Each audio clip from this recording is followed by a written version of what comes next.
مشايخنا.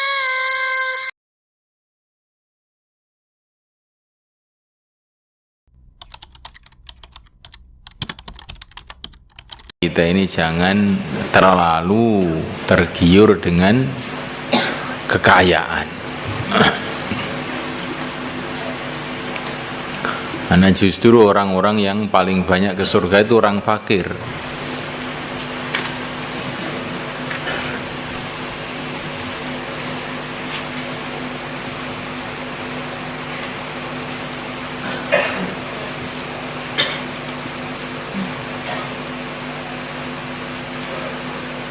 Memang kekayaan itu ada fadilahnya.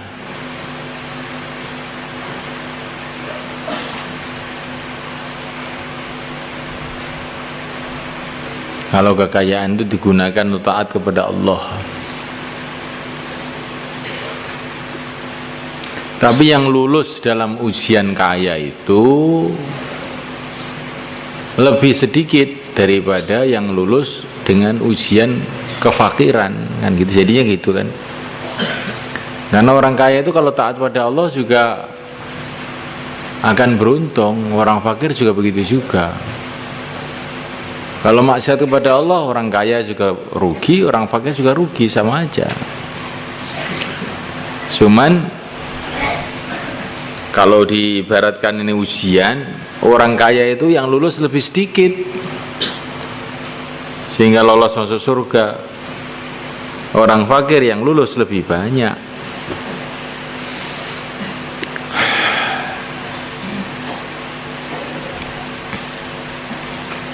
Maka berarti orang itu kalau kaya itu potensi untuk tidak lulus itu jadi lebih besar. Maka orang-orang dulu takut dengan kekayaan itu.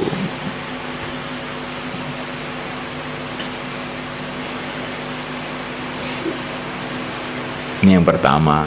Yang kedua kali itu kita ini harus tahu fakir miskin itu sudah ditulis. Orang itu sebelum lahir ke dunia itu sudah ditentukan rizkinya. Orang itu mau jadi kaya, mau jadi miskin, itu memang sudah ditentukan oleh Allah.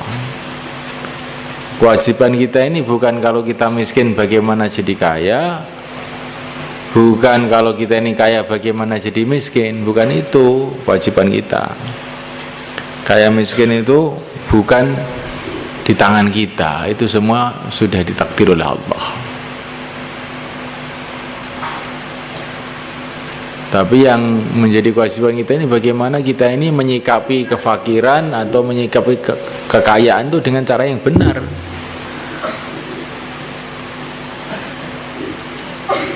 Bagaimana kekayaan itu untuk taat, kemiskinan untuk taat pertama kali.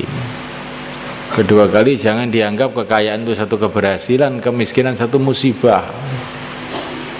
Musibah dan keberhasilan itu taat atau tidak taat itu.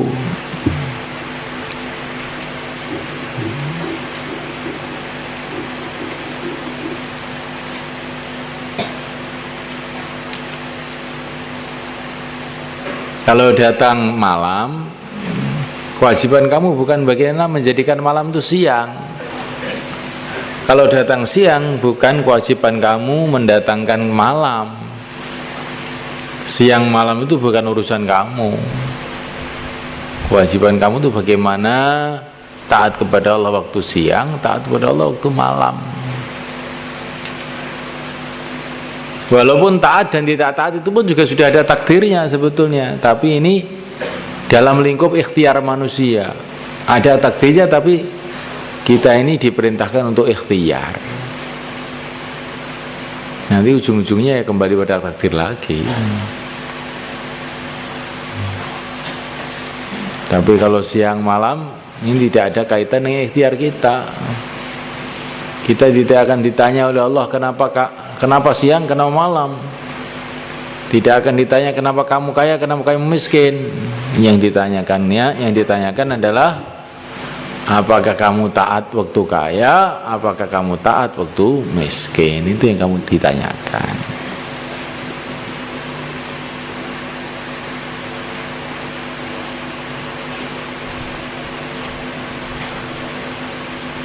Nanti kalau tuh saya tuh kaya itu Pak, bisa bikin pesantren, bisa bangun masjid. Nanti kalau saya miskin kan nggak bisa, ya nggak?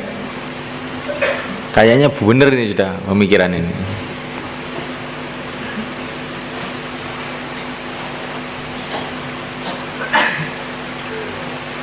Allah tidak akan menanyakan kamu mengenai itu. Allah itu bangun langit, bangun bumi itu nggak minta tolong kamu kok. Kalau Allah mau bangun masjid sebesar negara Indonesia, sebesar seluruh alam juga Allah kuasa. Ya. Jangan itu kamu pikirkan, Allah kuasa berbuat apa saja. Yang dipikirkan itu apa yang akan ditanyakan Allah pada kamu.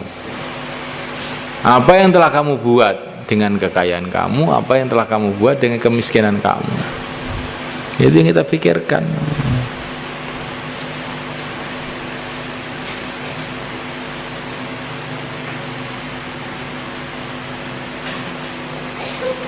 Nanti kalau saya berjuang terlalu capek, nanti mati, umat bagaimana kalau saya mati?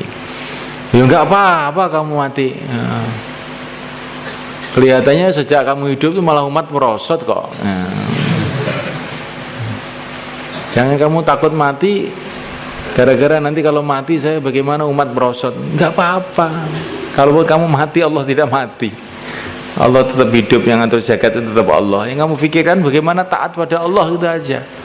Enggak usah mikir-mikir begitu itu.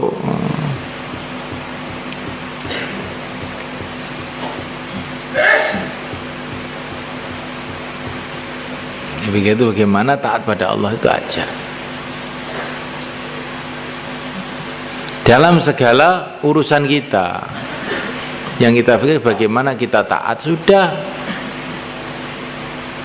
Yang lain-lain itu kalau Allah menghendaki mudah saja, kalau tidak menghendaki tidak akan terjadi. Nanti kalau saya dakwah orang-orang tidak mau bagaimana? Loh, tidak mau atau mau itu bukan urusan kamu. Kamu dakwah taat pada Allah. Kalau Allah menghendaki orang mau ya mau, kalau Allah menghendaki enggak mau ya enggak mau. Itu bukan urusan kamu. Urusan kamu itu yang penting taat sudah.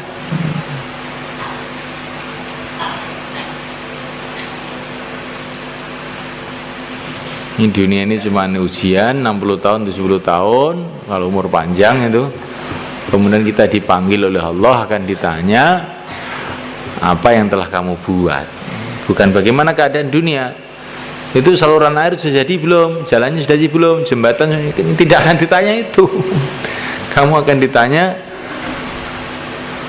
bagaimana iman kamu, bagaimana amal kamu, salat belum, puasa enggak, maksiat atau tidak, itu yang ditanya.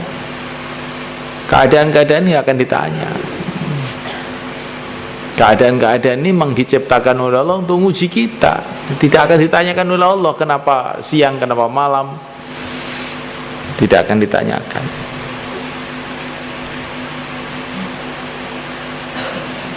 Mau ya Wan? Jadi orang itu yang benar itu cara berpikir itu.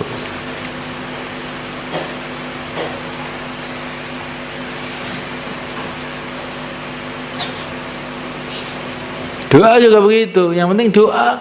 Kenapa doa? Perintah Allah. Jadinya bagaimana? Bukan urusan kamu. Yang penting Allah perintah doa, kita doa sudah.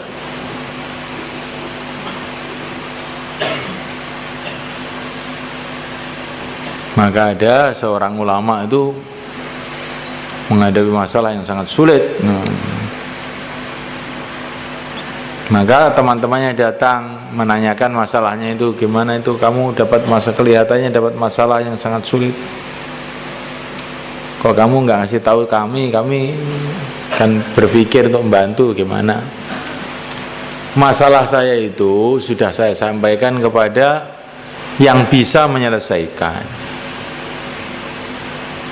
yang maha bijaksana. Kepada Allah sudah saya laporkan dan Allah sudah tahu, nggak ada laporan pun juga Allah sudah tahu. Terserah Allah mau diapakan. Ya.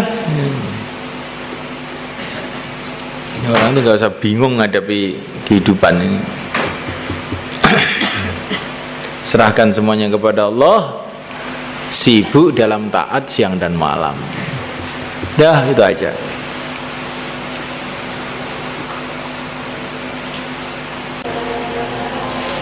Maka kita ini ridho dengan keputusan Allah itu. Dijadikan apa ya ridho dah. Yang penting taat kepada Allah. Man radhiya falahu ridha wa man sakhita falahu sakhat. Barang siapa diputuskan kehidupannya oleh Allah ridha, maka Allah akan ridha. Barang siapa yang dia itu sedih, tidak ridha, maka juga Allah tidak ridha. Jadikan miskin ridha, Allah ridha, masuk surga. Jadikan kaya ridha, Allah ridha, masuk surga. Kan enak begitu itu. Jadi kita itu harus menyesuaikan diri. Jangan kamu itu mau ngatur ketentuan Tuhan, nggak bisa. Kamu harus menyesuaikan. Ini dingin ya pakai selimut, ini kepanasan ya nggak usah pakai selimut gitu aja. Jangan dingin, maunya dingin kamu panaskan, panas kamu dinginkan. Ya seloro kabeh biasanya.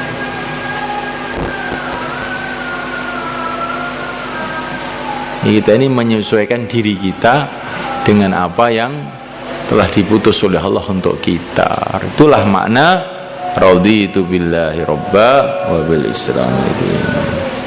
Jangan berharap ketemu musuh. Kalau musuh datang, jangan mundur. Jangan kamu sakit-sakitkan diri kamu, tapi kalau sakit datang, ya sabar.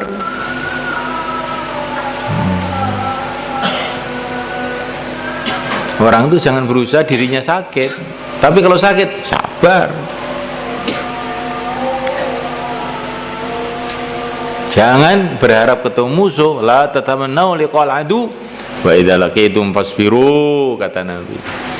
Jangan berharap ketemu musuh, kalau musuh datang pantang mundur. Itu namanya orang beriman itu begitu. Ya cari gara-gara, kalau gara-gara itu datang pantang itu menyerah.